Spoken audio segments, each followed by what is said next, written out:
Hello and welcome to Wild BW Podcast. My name is OSHINKA TSIANG.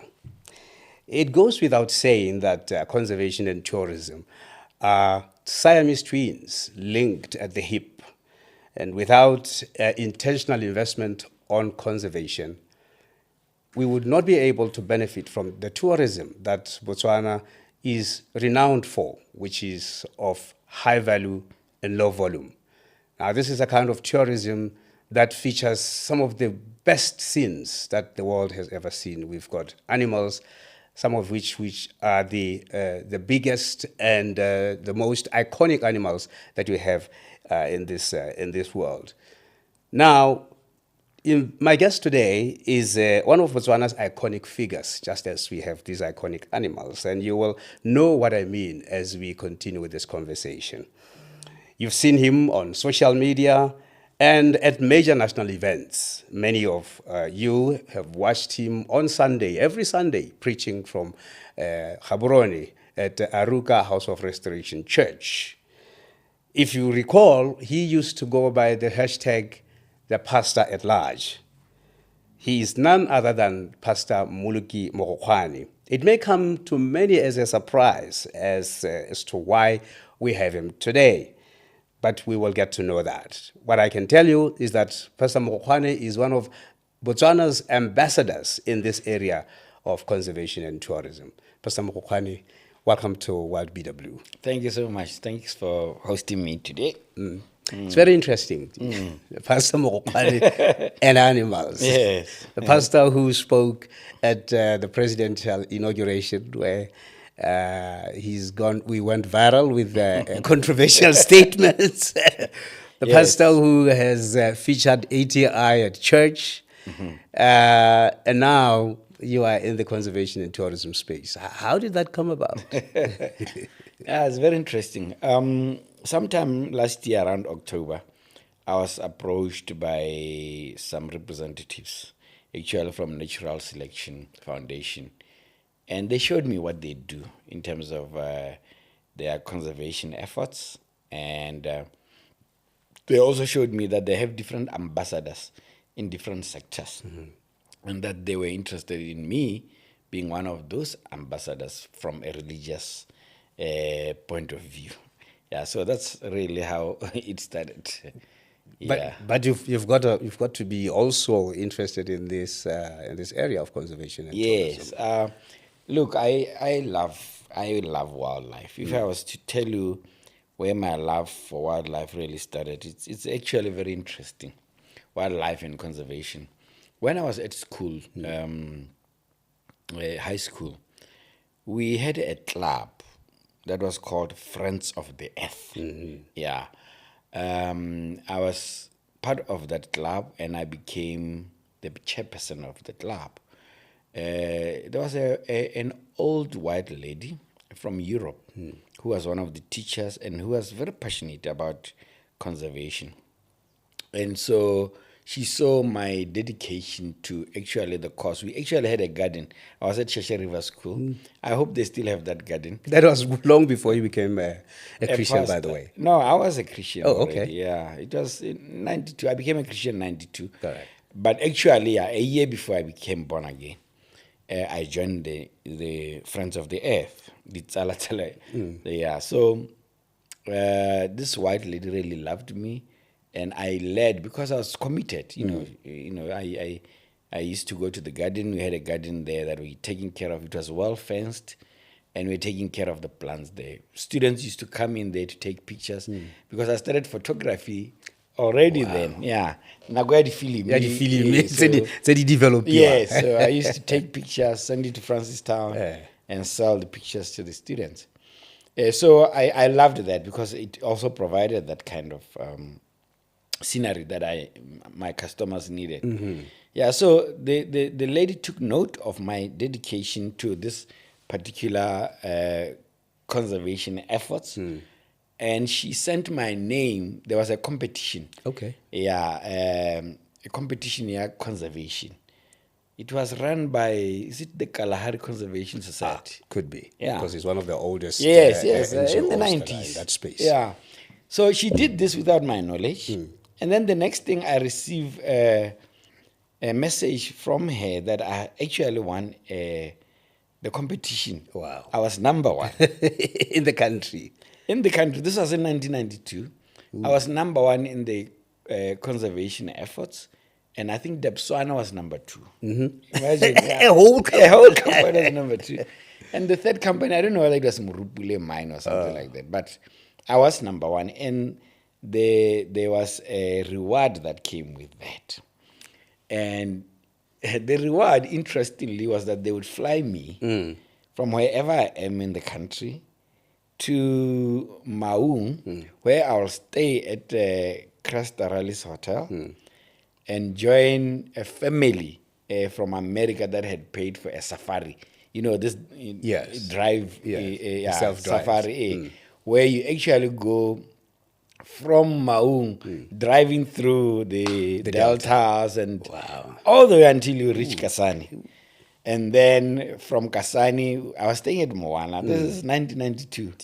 And then we went through to Victoria Falls, where I stayed at Rainbow Hotel there. So it actually happened. I took a flight. 1992, I was doing Form 4. From Francistown, flew into Maung, was welcomed very well at Rallis Hotel. I mean, it was my first time. As a student. Yes. It was my first time flying. Yes. It was my first time to stay at a hotel on my own. All of this. Wow. It was just like big. But then what wowed me, actually, I joined a family of 7 Americans. It was a mother and a father, and they had 5 children. They were older than me, all of them, men and women. I think it was 4 brothers and a lady. They were all older than me. And so we had, these caretakers who, with their cars, we were going using the safari cars, and they had their cars where they had loaded up tents and everything. So we camped in the bushes, like a night here, 2 nights there. Around where there are hippos, and I saw animals, elephants. It was my first time really to see the wildlife, all of it. I remember one day, one night, we were sleeping, and I could hear a huge elephant eating a tree behind my tent, and I was alone in the tent. I was just like, But ever since that time, because it was a long trip, more than a week. Yes. Yeah. Ever since that time, my appreciation of wildlife and conservation in general just went up. Just grew. Yeah. Yeah. And so I just loved the wild. And then when I got married 23 years ago, my wife loved that also. I mean, she's from South Africa, from the cities there, and, the wild is just... So that's something that really connected us. And ever since we got married, actually, almost every year we go either to Ngami or Chobe, we always go, and our kids have come to love it. So we have been doing this thing almost every year now for 23 years with my family. So as an ambassador, it's not just because you are a pastor that you got to be there, but it's because this is, so to speak, marriage made in heaven. It's my passion. Yes. I love it. And it's very funny that, for example, I love going to the Chobe areas because it's an easier, it's easy to get to see animals. Yeah. Everything is just nearby. Close by. Yeah, and also, I think the beauty of it is that maybe over 10 years ago, I found one of the guides who was working for one of the big companies there, who decided that he wanted to have his own. Yes. And when I found him, he had a very old cruiser that he said he had bought it for 15,000. His mother helped him to buy it. And so he was trying, he had been a tour guide for a long time, and he wanted to do his own thing. Yeah, so when we were there, I just happened to know him through a friend. And so when we were there, this friend said, no, this person who does this, we called him, and he drove us into the game reserve. And then he decided that he will make fish for us in the evening where we were staying. it was a group of church people. We had gone for a conference, so we decided to add the tourism thing. Yeah, the young people from our church. So he made fish for us. It was very nice. He's from that area. And then after that, during fellowship, I just decided, let me pray for him. And I asked him, what do you want? And he told me about his desire to have you. So we prayed for him. And lo and behold, soon after that, his breakthrough just came. This guy, to this day, he says, like, Murut, you don't know what you did. Wow. I don't know what happened. Something left me that day when you prayed for me. And after that, customers that I had maybe seen, they just started calling me and sending money, paying. He went to buy a brand new cruiser, cash. He actually tells me that when he got at the Toyota Ngami, is it Ngabi Toyota? Yeah. And they asked him, how are you buying? He says, no, I'm buying cash. I'm buying cash. They were shocked. They said, no, that's not how you buy cars. He was like, how do you buy cars? You have to negotiate the price first. But he has grown now. He has lodges. I think he has 8 of those cruisers now that are fully done. And they are growing. He has got lodges around Kasane. Some is, So every time we go to Kasane, we actually in this trip we decided to have that Kasane part because the trip that we just finished. And we went there and he organized with his people to take us into the game reserve. We saw lions there, and then he organized for us to do the boat cruise. So there's just all of that connection. Wow. Yeah, his name is Sam Lungu of Lungu Safaris. Yeah. Wow. Yeah. If you are watching, please make sure that you support that. I don't think he's a young man anymore. And understand that as a Botswana, he really does need our support in this space. It's a wonderful space called tourism. There's still so much that I think Botswana needs to get to know and also to be able to participate in. But today, we're talking to Pastor Mmoloki Mogokgwane, who has just enjoyed a fantastic trip organized by a group that has considered him to be one of the tourism ambassadors in Botswana. And the highlights, just give me some of the highlights that you had in terms of the trip that you just had with natural selections. You said that's what they're called. All right. Oh, there are so many highlights. I don't know. Tell me about the great zebra migration. Yes, I think that's where I would go to. Let me just clear that. Oh, the highlights. There are so many. I think the one thing that in all of my trips to this tourism places that I had never really seen was the migration of any kind of animal. So in one of the trips that we took, actually it was one of the first trips that we took after we arrived in, we went to Kwena. Yeah, it's in the Boteti area. It's an amazing facility. Apparently that's where Prince Harry proposed. Okay. Yeah, it's a beautiful place. Yeah. We were staying in this wonderful tents, amazing high class. And every evening, the elephants will come. We are just like above the river. The elephants will come and swim, and you'll hear the water going up. And they in real life. In real life, yeah. And they actually have a live camera there. Okay. If you go on YouTube and you check Kwena live or live camera, even right now you can see it's live. It's always live. So from Kwena, then we drove into the reserve that is there. And we saw zebras. And they were telling us, this is nothing, actually, because they're still coming. Wow. And like from one end, they were running along, this river bed, this place. Wow. And zebra after zebra. There were elephants, of course, there, but not so many, but the zebras there. It's just that because I was on duty, so we had to stop like for a while to record, all that we needed to record for natural selection. For natural selection. Yeah. So I was on duty. So it was like we were not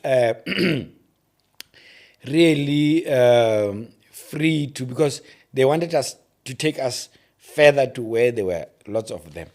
But I can tell you, it was my first time to see so many zebras in one place. in one shot. Wow. And This is the sort of thing that you hear only about the Great Migration Yes, in the Rift Valley areas. Yes, and the thing about this natural selection foundation is that they actually want to protect those migrations of big mammals across countries. You know, I think if I heard right, there were migrations that used to happen across countries, zebra migrations and other animals, and I think it stopped maybe 50 years plus ago, but it has recently come back. It has come back again. So that's a good thing, because animal migration is just a sight to behold. Just the migration. It's crazy. It's really, really amazing. And of course, with our cities, our villages, and human activities, we have disturbed their paths and we have fences and stuff. But it's an amazing, amazing thing. Wow. So what is your obligation with natural selection in terms of the promotion of the brand, or is it just about conservation? With natural selection, they really want us to promote conservation. They want to bring education to the people, especially people who are living around these areas where there's wildlife, human conflict. And what we found out is that because animals tend to maybe to destroy habitats, or no, not just habitat, but the welfare of the people where they grow crops and stuff. A lot of local people tend to see animals from a negative point of view, where they see animals as a nuisance and they want to either poison or kill, and so these are retaliatory killings. That's what they say. So what we have found through natural selection is that as you educate people, their view changes of animals. One of the stories that they told us was how the children from these areas, when they are shown the animals and they are taken in to go and actually see the animals in their habitat, the animals that they used to say they don't like, they begin to like. So one of the mandates is to educate people about actually wildlife, so that they see. So we talk about animals, we show them what it does, and also the benefits, because natural selection makes sure that from their group of companies that support them in the tourism industry, I think about 1.5% of whatever they make goes to conservation and education. So we are there really as ambassadors to let the people know about the importance of conservation and wildlife and tourism in general. You are not the only one there. There are quite a lot. Yes. I am from the faith sector. In this particular trip, I was with Dipsy Sululwan from sports. From sports. Yeah. Actually, interestingly, in this particular trip, I was supposed to go with the First Lady. Ah. Yeah. Okay. From the leadership of the country. Yes. Point of view. The reason she couldn't come is because of the security. Okay. Short notice and stuff, but sorry. Hey, this thing. You'll cut do we have some hot water? Yeah. But that's all kata. Like some hot water. Yeah. Hey John. I think for now it's fine. Let's push. If it gets better, then we'll. Okay. Yeah, so very interestingly, in this trip, I was supposed to be with the First Lady because they want the leadership of countries to actually push this agenda.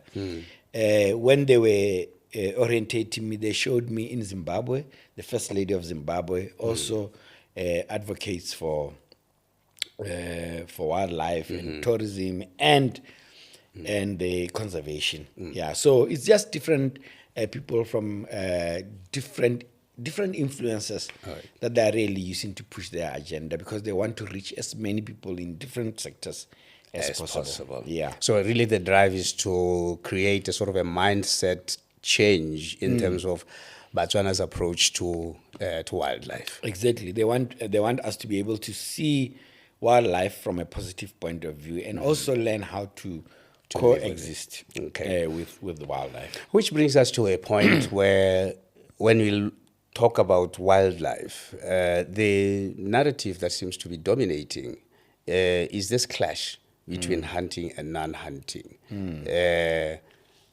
Perhaps, it'd be important to get your own views on that. Yeah. Yeah, it's a very interesting thing. I think as human beings, you can be very reactory. We react to the negative things that do happen. And sometimes we react from one extreme and we go to the other extreme. And so a lot of things, we find that if you look at wildlife, for example, wildlife has been greatly affected by human activity in different sectors. Yeah. If I was to be a little bit political, Europeans, they don't have wildlife. They come to Africa for like the real thing. You understand? What has happened in Europe? The humans have actually developed all the land where wildlife used to be. And maybe a little bit is in zoos and maybe some areas there. So you can see that the human influence over wildlife has brought extinction in many ways in the European because of development. Now they come with that mindset into Africa with their extreme views because they know what they have lost. You understand? And so they say hunting is bad. They say, a lot of things are bad. But I say, when God created humans and animals, he was not confused. If you think about it, depending on what you believe about the age of the earth, the animals have been around for so many years. Thousands of years, at least, you can say that. We can confidently so say somehow the animals have managed to propagate themselves over many, many years. And when humans and their development came, which is mostly Western, to be honest with you, because the Africans used to live in harmony. Yes. For example, when we were there in Menakwena, we actually had a session with the San people. And they told us how they coexist with animals. Yeah. They told us what they do and how they preserve, how they make sure that when they see that the animal, numbers are going down, they move to another area. And how they make sure that they kill only what they need. What they need for that. Not just killing, So you see from what they were saying that they have actually found a balance of being with wildlife and using them. And using it, knowing they knew that if they kill everything, they will not have food. You understand? So the question that you are asking, I think, is a little bit complicated. If you are in Europe, you'll go all out for conservation because you don't have anything. You are starting from nothing. It's a reaction. You understand? If you come to Botswana, for example, and you talk about elephants, our elephants are, because yes, we protect them. Yes. Actually, in the Chobe area, elephants prefer to be on the Botswana side because they are not hunted. On the other side, they are hunted. They just know it's not safe. So we have lots of elephants that are growing and they are going into human, and then that's why there's a conflict. Yeah. So I think the answer is not extremism from one to the other. Is the balance. The balance. Yeah. Yes. And that is where education is very, very important. That's where knowing what is right and what is not right is very important. So I'm more of, we can have both. Yes. If it is properly done. So So, in other words, when we talk education, it shouldn't just be one way. Yes. It should also go the other way. The other way. The balance is very critical Yes, in yes, that. Yes. It's very important that we understand that overpopulation of animals is very harmful to It's not good. humans. Yes. You know, Yeah. underpopulation of animals is not good. It's not good. For our wildlife. You understand? So one would say you actually agree with this government policy of sustainable use. Sustainable use is the way. It's just how you actually implement it. Yes. That matters. Exactly. Okay. There is okay. Let's get to the elephants themselves. We have this narrative that says because it's such an intelligent animal, therefore you can't kill it. What's your take on that? Because fine, you may not be a biologist or but it's a narrative that seems to be driving a lot of conflict in terms of both sides of the story, where the animal rights group would say you can't kill it because it is a sentient being, almost putting it on par with a human being. What's your thought on that? You see, that's where I say extremism is a problem. That argument that wants to equalize humans and animals actually is very problematic in many, many ways.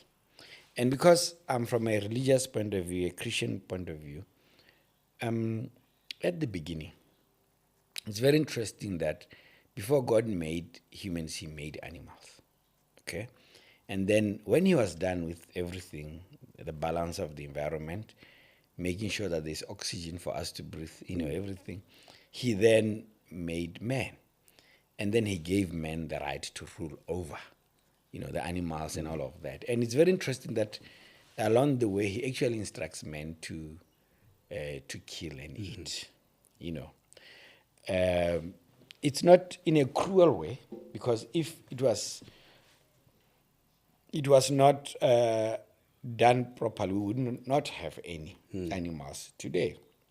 So, from the wisdom of God, it seems that God already had a way of how he was going to make sure that all of this is sustained over a long period of time. So when we equate the intelligence of elephants, or you use that as a reference to not killing them, the truth is that the elephants will outgrow humans, and we know what happens. They kill humans. This thing of overprotecting one at the expense of the other, I don't think it doesn't have wisdom over a long period of time, because ultimately the other one will actually alienate the other. Yeah. So with me, that kind of argument, I don't agree with it. Humans are superior; they will always be superior. Yes, humans can be evil, and sometimes they do evil things to animals. Be irresponsible. Yeah, but that is where now we must come in and find ways where we actually deal with people who do evil. Like in Botswana, we have very strict rules when it comes to poaching. Yeah, that is the way. Will poachers still be there? Yes, they will be there. Are we doing enough to deal with them? Yes, we should make sure that we don't let them just come in and do whatever, because animals are very sensitive. Poachers come in, and the animals know that they are poachers. They go, and they go into areas that they are not needed. In this country, we are blessed to have areas that we have up north, northwest, where animals seem to be able to roam freely. And of course, now and then there will be conflicts. But with education, with knowing how to manage, I always see these guys who take us around. They have understood how these animals behave. And so there are signs that they see. When it starts kicking one of the legs, they know. Once you know all of these things, then I think this can be balanced. It's not a very easy argument. It is. Yeah. So in other words, even with your love for animals, you still think that hunting is, especially now that we have controlled hunting in Botswana, it's fine. Hunting is fine. You see, the thing is, we can take this argument and make it a little bit ridiculous. We are talking about hunting wildlife. What about killing of cows? Yes. You understand? It's still killing. What about killing of chickens? Okay. The truth is, as human beings, we eat. Of course, now the argument has even become even more interesting, Ridiculous. with the vegetarians. But you could also argue that every plant that you eat, you are actually killing it. It's a living thing. Yes, yeah. So, in a country like Botswana, where there are licenses which are given with the reality in mind, they see the numbers and they allow hunting. Is it not called culling? It is. Yes. Could be. Yes. So we are managing, even you as a farmer, you know how many cows your kraal can take. And you know what it means if you just let them outgrow where you can contain them, even grazing land. The elephants are very destructive. If you go to the places where elephants are, and we're not just talking about the wild, not even people's farms. You look at the trees that have fallen, and you allow those elephants to just grow wild, you know what that means. The same elephants are going to die one day because they no longer have any vegetation to feed on.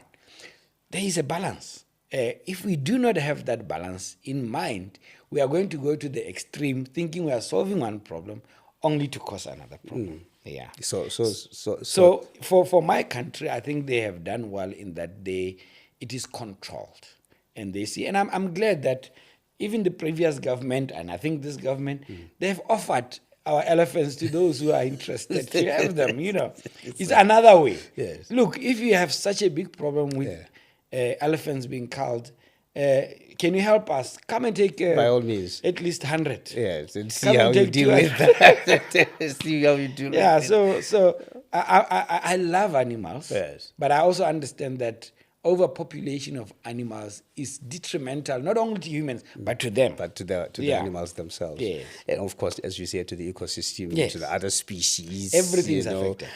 Somebody was saying that where these elephants have actually decimated the environment, the smaller mammals like the daycars, they don't have a place to hide. Yeah. So they become easy meat for others. And what happens when those go down? What happens to the lions? The food cycle. Yeah, Also, everything has been balanced, and that's the thing. For me, the wisdom of God is seen in that for thousands and thousands of years, we have all of this still available, and we know animals like lions are not many. Yes. And then when you go down the food chain, there are many to provide for the few lions. You understand? Wow. There is a balance that is out there, and that is why education of the coexistence of humans and wildlife is very important, so that this thing is preserved. Okay. Yeah. Wow, that's very interesting. And if you just come on, we are obviously you're watching Wild BW podcast. We have our guest as Pastor Mmoloki Mogokgwane, who is the pastor for Aruka House of Restoration Church. He's also the ambassador for conservation and tourism. And today we're talking to him in that aspect. And please remember to also subscribe and like us so that we can be seen in many other platforms and with bigger numbers, because we are carrying conversations that speak to conservation and tourism in our country, which is the next major investment in terms of economics for this country. Let's turn to the issue of tourism itself, because they are linked. What is your thoughts in terms of where we are? I think we are extremely blessed nation as Botswana. We have riches in what this country can offer in terms of tourism. And we are at a place right now where for many, many years, since independence, diamonds have led in terms of revenue creation for this country. And we know the challenges that we have had, now a few years now, in terms of the sales of diamonds and the demands. Tourism, if I'm not mistaken, has been number two for the longest time. And I think, actually, when I was there recently, 2 weeks ago, I realized how much we have in terms of riches when we look into the tourism industry. And I was just saying, if our government could actually look at this sector and make sure they improve and they support the industry, they support the local people, actually tourism will go a long way in actually being one of the biggest funders of our country. Yeah, so my thoughts on that is that we are sitting on riches. Wow. That could actually go far in making sure that this nation is secure. So we have not even scratched the surface. No, we have not. It's huge. It's huge. I've seen some of the supporters of natural selection, the different places in the Makadakadi. Of course, we couldn't go to the deltas because it's wet. It's wet at the moment, yes. But places like the Sand Camp, places like Menakwe, all of these places that are under the natural selection, you can see the vastness, the opportunities there. It's huge. It's huge. And, the way people from Europe, from outside of Africa, are so intrigued. Like when we were flying back to Mau, we met this Korean man. He is a pediatrician. And he said he just came for beds. Wow. Yeah. He went to Nata Bed Sanctuary. Yes, he left Korea on a holiday to just with his camera to go and see birds. And for us, here in Botswana, like birds, we take them for granted. Birds, look, man, we grew up hearing this thing. There were nuisance early in the morning. We see this. We don't. It's only when you actually are educated about what this is, what that is, what that bird is, that you realize. So I actually think as Botswana, we have taken for granted what we have. And my prayer and hope, I'll talk to my friend to see how they can really push the tourism industry so that it goes out there. Because tourism industry, interestingly, it's not just in the Your friend, you wildlife. mean HE. Yes. Yes. It's not just the actual tourism, but it's all the sectors that it supports along the way. Wow. The transportation, the accommodation. I was actually surprised to learn that, I don't know how true this is, that the Maung airport is the second busiest in Southern Africa. It is. Yeah. It is after Lanseria. Is it Lanseria? Yeah. So I was really shocked, but I saw it. When we were there, the planes were coming, landing, others were waiting for others to land, and then out, and then the next one comes in. Maung is a totally, it has got its own. There's a buzz about it. Yeah, and just there's a restaurant next to the airport there. It was around lunchtime we arrived. It was so full. We couldn't find space to sit at. And I realized that this thing, because that restaurant there, it's busy making, it's employing people, it's, so it's feeding so many sectors. So I think Botswana must have a real strategy to say, how do we multiply what we already have? How do we use what is already there? And with the issues of conservation and protection of what we have, how do we up our game to make sure that we protect this for generations to come? Okay. And obviously the decisions that have to be made must take into consideration the fact that there are different value chains of the industry. Yeah. And invariably, and I always want to refer to the diamond industry. I mean, diamonds, despite the fact that they were the number one economic player for this country, and all of us are sort of products of the diamonds economy. But in the larger scheme of things, most Botswana didn't know, had no clue about diamonds. Yeah. And so how do we avoid the similar scenario with tourism? Botswana see what is there. The riches that are around them. You understand? I think one of the stories that did touch me, and I touched on it earlier, is how the children's view of animals changed after they were taught about them. And so when you grow up, like I was talking about the issue of birds, when you grow up around birds, nature and everything, you take that for granted. Take it for granted. You are not educated enough to realize that if this thing is extinct, what does it mean? What it means. You understand? Yeah. So I think it's very important that we continue. We are vigorous in our education, and we are also vigorous in our investments in those areas. We are also vigorous in empowering our own people.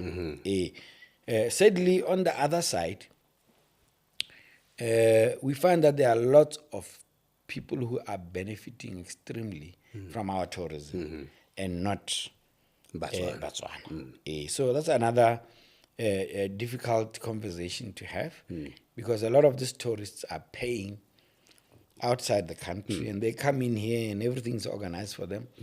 The taxes don't come to us.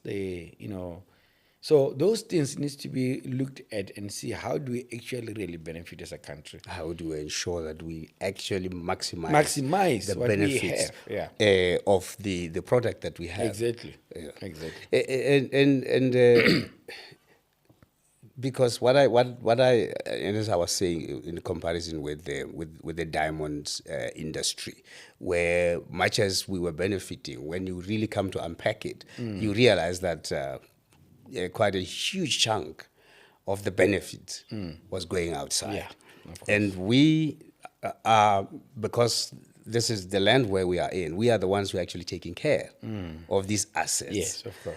And as you were saying, it doesn't look like Botswana are actually benefiting at the higher value chain of the industry. Let's talk about even in terms of enjoyment. You just came from a trip where not many of us can afford in this country. Yes.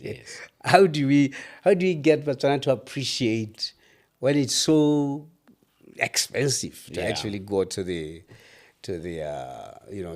exotic places? Yeah.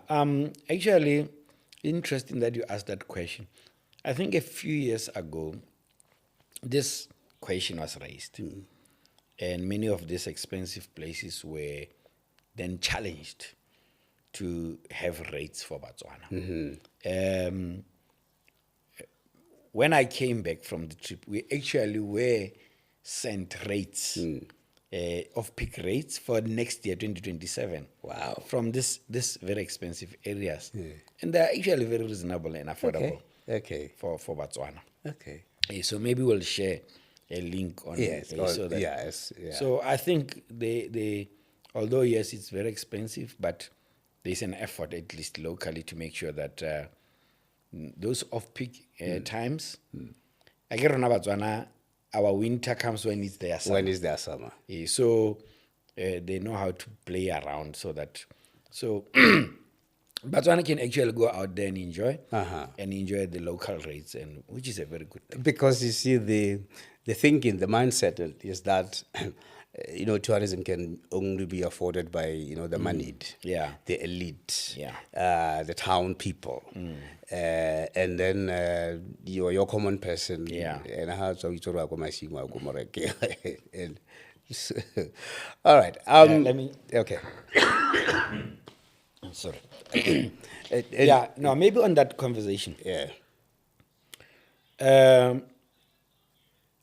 Sometimes it's just perceptions, I told you that with my family, we've been going to these places for the longest time.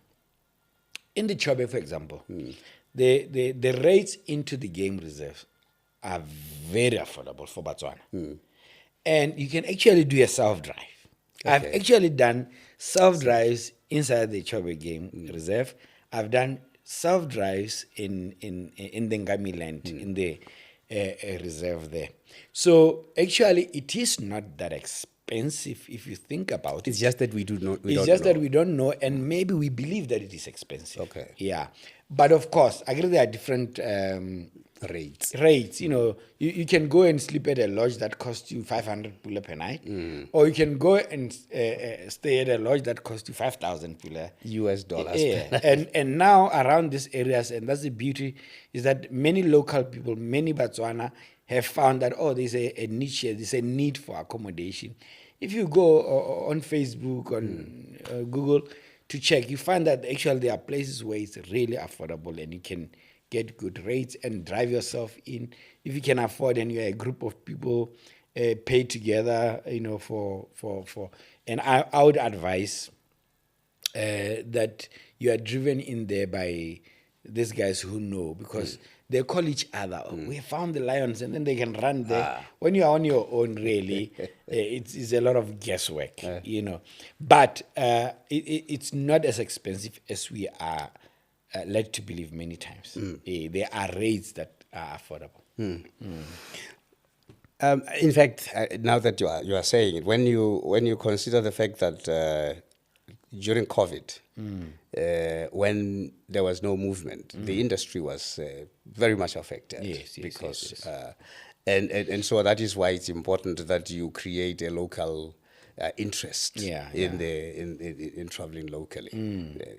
Our industry was severely affected. Actually, I know of a few people that I'm associated with who are still struggling, because I guess they took a lot of loans. You see, in those areas of tourism, you took a risk knowing that, look, this is how I make my money. It'll pay back. When COVID came, those 2 years, that means their loans could not be serviced. Of course, the government did something through the NDB to try and help. But a lot of people actually have really struggled to recover after that. Some just flat out closed out. And so I think an effort from the government, an effort from those who are in the industry to push this will actually go a long way in making sure that people are able to survive and bring back the glory of the days before COVID. Right. We're talking about tourism a lot in terms of wildlife. The government is thinking, well, actually, on a diversification drive to try and diversify the products. Yeah. Where do you stand there? Yeah, no, it's very good. Look, sometimes we take things for granted. For example, our culture as Botswana is unique. You understand? So we think about wildlife because it's out there in the bush and maybe rare, but our own culture is unique. Like I told you that we actually had in Menwakwena, we actually walked with the Sand people. Wow. Yeah, into the bushes, and they showed us some of the plants. For example, one of the interesting things was they actually taught us how they make poison that they put in the arrows to shoot the animals. Wow. Okay? So there's this particular plant. Apparently, it develops some, is it lava? That is buried in the ground. Yes. And they know how to check when it's ready to make poison. Okay. So they wait for it. And then when it's ready, they actually take this poison, put it in the tips of their, and then they shoot the animal. They know exactly what it will do to the animal. They track the animal. Wow. And then ultimately they get the animal. They know what to do to make sure that that poison does not affect them. Yeah. Wow. Yeah, it's amazing. It's amazing the knowledge that they have. And then they taught us how they actually make fire. We actually did make fire. Okay. With the sticks, and what particular sticks. There's a male and a female one. Okay. Yeah, you don't just do things. And they actually did it. And we were there, we saw everything. So there's a lot more apart from wildlife. For example, around these tourism areas, we could have a proper village. The way Botswana used to build. Like nowadays, we're using bricks and sort of mini village. Yeah, mini village where they go there. And some of the actual tourists who love to sleep in a mud hut. and create all of those things. So there's so much more, because we found that when the tourists are here, yes, animals are good. Even me, I love animals, but I can't drive into the game reserve every day Forever. to see. Yes. I want something different. So our culture, we can diversify actually what our their experiences by what they see. Many years ago, when I went to Victoria Falls, I found that the Zimbabweans actually have that. They have those kind of different experiences for the tourists, where they go, they dance at night. I think in Maung also there's a bomber in Maung. Yes. Many years ago I went there. They will So dance. they come and dance. Yeah, and, there's fire. You sit around the fire. They're dancing. They make you taste different foods that are traditional, and the tourists love it. So I am, Tadahela, if you really want the tourism to grow, we have to look at all the possibilities, and make sure that we give our guests the best experience of Botswana. To make them stay longer here. To make them stay longer, Because the longer they stay here, Yes. the more money they spend in this. Yeah, and the in other this thing is, country. I think we should not be selfish. We could actually share the tourists when they come.